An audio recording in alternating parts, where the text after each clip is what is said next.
पौराणिक आख्यान है वो। उसको ऐसा थोड़ी कह सकते हैं कि भाई किसी ने देखा कि अमृत गिर रहा है। पहले तो अमृत क्या होता है इसी पर न बहस होगी। अमृत का मतलब होता है कि जिसकी मृत्यु नहीं हो, हाँ, जिसकी मृत नहीं हो, मरणशील नहीं हो। हाँ, तो मरणशील नहीं है तो ऐसा कोई पदार्थ तो हो नहीं सकता कि जो गिर जाए। गिरने वाली जितनी भी चीज़ होगी, जो भी गिर रही है, तो वो पदार्थ हो जाएगी ना। बात समझ में आ रही है? अमृत छलक के गिर गया मतलब कि कोई पदार्थ था वो गिर गया, और पदार्थ जो भी होगा वो अमृत नहीं हो सकता। अमृत जैसा कुछ कुछ होता है, जैसे कि शहद को भी हम लोग कहते हैं अमृत जैसा है, बहुत स्वादिष्ट लगा कहा जाता है अमृत जैसा है, यानी जो हमें बहुत सुख देता है। हाँ, जिसको खाने से हमारा जीवन बढ़ जाता है, लंबा हो जाता है, उसको कहते हैं अमृत जैसा है। औषधि है जो किसी रोगी को ठीक कर देते, तो ये दवा अमृत जैसी है, ऐसे कह देते हैं। लेकिन वास्तव में वो अमृत तो है नहीं। अमृत कभी पदार्थ नहीं हो सकता, पहली सच्चाई तो ये जान लेना चाहिए। हाँ, तो इसलिए अमृत कोई घड़े से नहीं छलका, ऐसा नहीं हो सकता। वहाँ पर उसका अर्थ दूसरा है। अमृत सदैव शाश्वत तत्व होता है। जो शाश्वत तत्व है वही अमृत है, और शाश्वत तत्व जो है वह सदैव निराकार होगा, एक बात। दूसरी बात, जो भी परिवर्तनशील तत्व है तो उसकी शाश्वतता उसमें है कि वह लगातार परिवर्तनशील है, तो वह भी शाश्वत है। यानी परिवर्तनशीलता कभी समाप्त नहीं होती है अपने आप में, तो वह भी शाश्वत हो गया, लगातार परिवर्तन होता ही रहेगा, होता ही रहेगा। तो उसके परिवर्तन का कभी अंत नहीं होगा, लेकिन उसका जो स्वरूप है वह तो बदल रहा है ना। उसका रूप तो बदल रहा है, रंग बदल रहा है, आकार बदल रहा है, स्थान बदल रहा है, समय बदल रहा है। हाँ, उसके गुण बदल सकते हैं, तो इसलिए वो अमृत तत्व नहीं माना जाएगा। तो अमृत क्या हो गया, यहाँ पर एक कॉन्सेप्ट हो गया, एक सिद्धांत हो गया। यानी परिवर्तनशीलता जो है, चूँकि परिवर्तनशीलता कभी भी नहीं रुकती, सदैव होती रहती है, इसलिए परिवर्तनशीलता जो है एक शाश्वत तत्व है, वह अमृत तत्व है, ऐसा कह सकते हैं। ये आकार के अर्थ में हो गया। और निराकार के अर्थ में वो परिवर्तन होता ही नहीं है, हाँ, वह शाश्वत है, तो उस अर्थ में वह अमृत हो गया। तो ये दोनों एक अर्थ में अमृत हुए। तो परिवर्तनशीलता को अगर देखेंगे तो जो साकार पदार्थ हैं वे अमृत हैं। हाँ, तो यहाँ पर वे सिद्धांत हो गए, और निराकार तत्व के रूप में अमृत है। तो अमृत छलका का मतलब यही है कि आप जो साधना कर रहे हैं जब, तो आप उस परिवर्तनशीलता को लगातार अनुभूत करते हैं। जैसे महात्मा बुद्ध कहते थे कि यहाँ सब कुछ परिवर्तनशील है, तो परिवर्तनशीलता ही शाश्वतता है, तो उस अर्थ में वह ठीक है, तो वह जो है अमृत है। तो उसको हम जान लेंगे, तो तमाम परिवर्तनों के बीच में हम अपरिवर्तनीय तत्व को भी जान लेते हैं, जो लगातार परिवर्तन हो रहा है। तो उसमें एक चीज़ तो कुछ तात्विक रूप से तो कुछ है जो कि परिवर्तन नहीं हो रहा है, तो हम उसको भी जान लेते हैं। तो ये दोनों ही कि लगातार एक परिवर्तन हो रहा है, हाँ, तो ये इसका ऊपरी तह जो लगातार परिवर्तन, जैसे कि चक्का है, धुरी है, तो वो चक्का लगातार घूम रहा है, हाँ, ऊपर का पहिया का, तो वो लगातार परिवर्तन कर रहा है, हम उसको जान लेते हैं। और धुरी जिसके एंगल पर वो घूम रहा है वो स्थिर है, तो हम उसको भी जान लेते हैं। तो ये दोनों ही जो है अमृत तत्व है। बात समझ में आ रही है? तो देव और दानव जब अपना युद्ध करते हैं, तो जब युद्ध करते हैं तो वहाँ से जब अमृत प्राप्त करते हैं, 12 ये जो युद्ध हुआ था, तो देव और दानव का युद्ध हुआ था, तो 12 दिन का युद्ध हुआ था।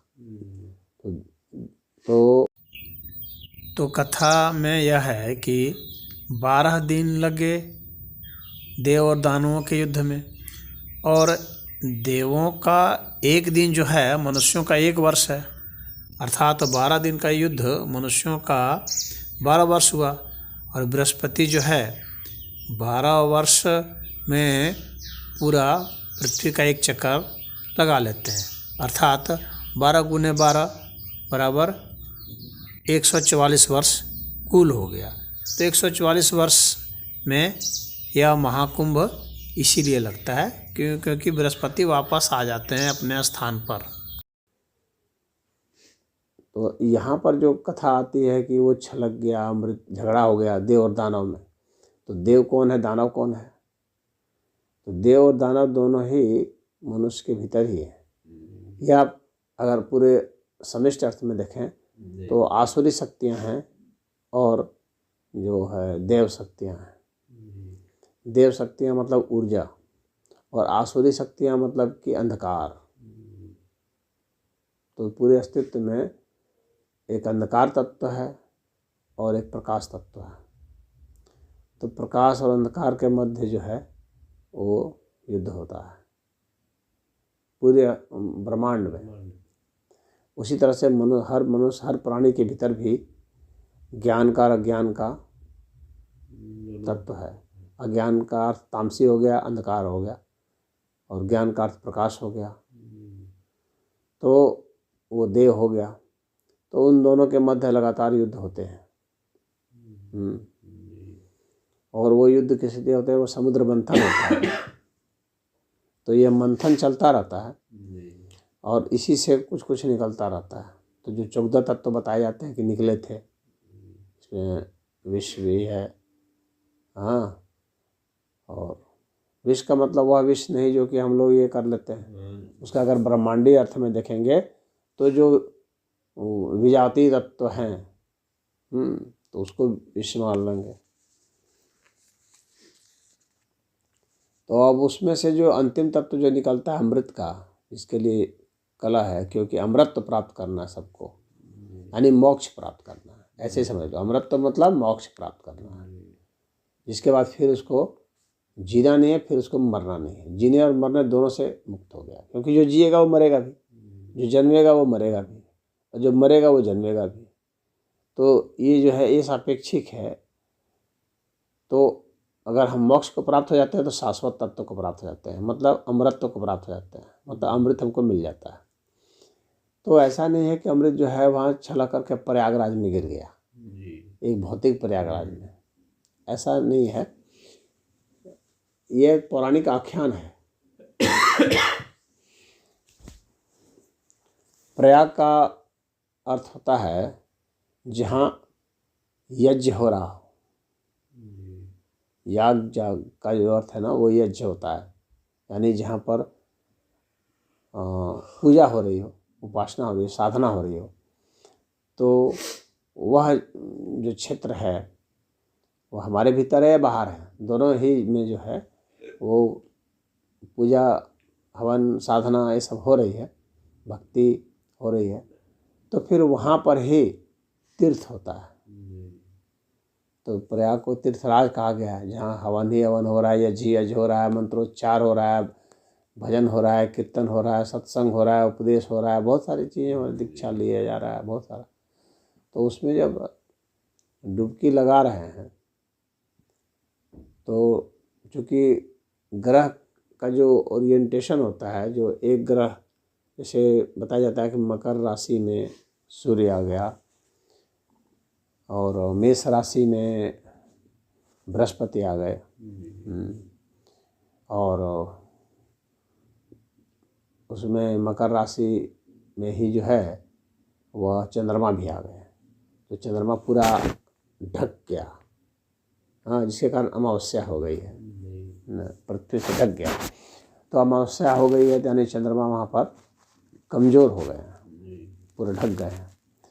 तो मन ढक गया पूरी तरह से, क्योंकि मन ही हमारा चंचल है और मन ही जो है इस दुनिया को बनाता है, मन ही इस दुनिया को रच रहा है।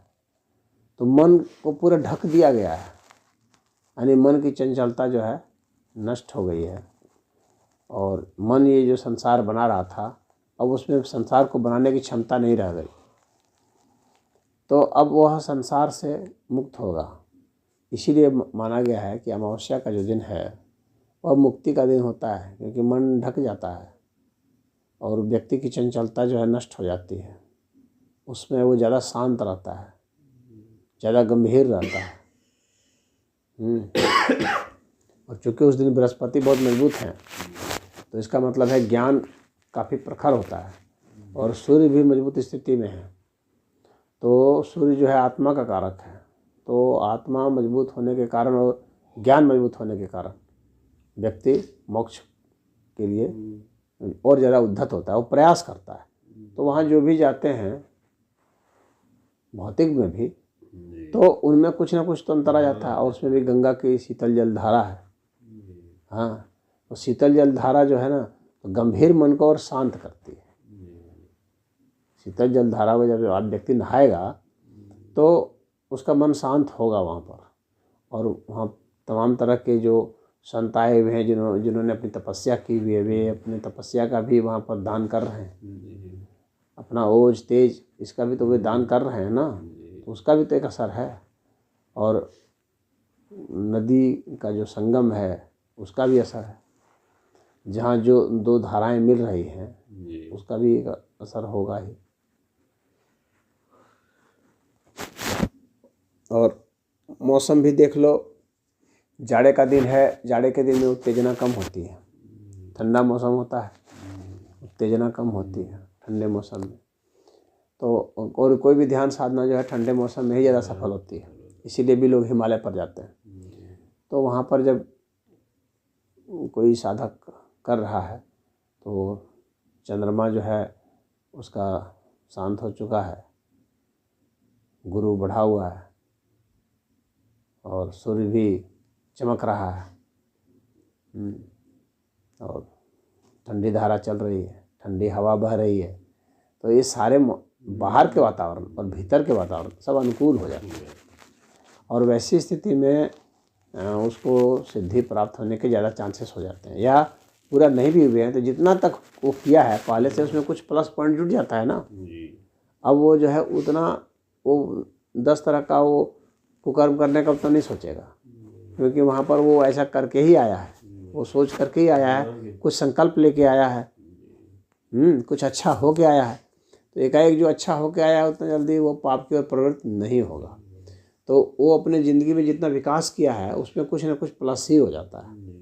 और जिसका मोक्ष कुछ बच गया है थोड़ा सा कुछ पॉइंट के लिए, जैसे कोई आदमी कुछ पॉइंट के लिए फेल नहीं हो जाता है किसी परीक्षा में, तो अब उसको 2-4 पॉइंट और बढ़ गया तो हो जाती है मुक्ति उसकी। वह मुक्ति ही अमृत तत्व है। ऐसा नहीं है कि कुछ वहाँ बूंद गिर गई है, तो वह एक लोक कथा के रूप में उसको बता दिया जाता है, ताकि जो आम आदमी है वो इस हिसाब समझे। वो इतना रहस्यमयी फिलॉसफी और विज्ञान नहीं समझेगा ना, वह तो एक किंवदंती के अर्थ में ही समझेगा, कथा के अर्थ में समझेगा। लेकिन असर तो उस पर भी होगा, चाहे वो कैसे भी समझे। कोई व्यक्ति बिना समझे भी गुड़ खाएगा तो मीठा तो उसको लगेगा ही, और कोई गुड़ के बारे में जान के खाएगा तो भी मीठा लगेगा, है ना। तो बात वहाँ का खाने की और चखने की है। तो इसलिए गंवार से गंवार आदमी भी जाएगा तो उसमें सहनशीलता होती है। आम आदमी को देखो रोज़ जो नहा नहीं सकता, वो वहाँ सुबह सुबह नहा रहा है, तो आखिर उसमें कुछ बात तो आ गई है ना, कुछ परिवर्तन तो आया है ना, कुछ संकल्प तो आया है, कुछ आलस घटा है, कुछ श्रद्धा आस्था उसमें जागी है, तो वो जा रहा है, कुछ अपने को भला करना चाह रहा है, कुछ अपने को बेहतर करना चाह रहा है। वो पहले जैसा भी था, वो ऐसा नहीं कि सारे पाप उसके धुल जाएंगे, लेकिन कम से कम पाप की ओर प्रवृत्त होना कम हो जाएगा, ये तो होगा ही। या कम से कम पाप की ओर बढ़ेगा वह। तो अपने को कुछ बेहतर करा रहा है, तो ऐसा ही होना चाहिए कि अपने से को अधिक से अधिक वो विकसित करे और बेहतर इंसान अपने को बनाए।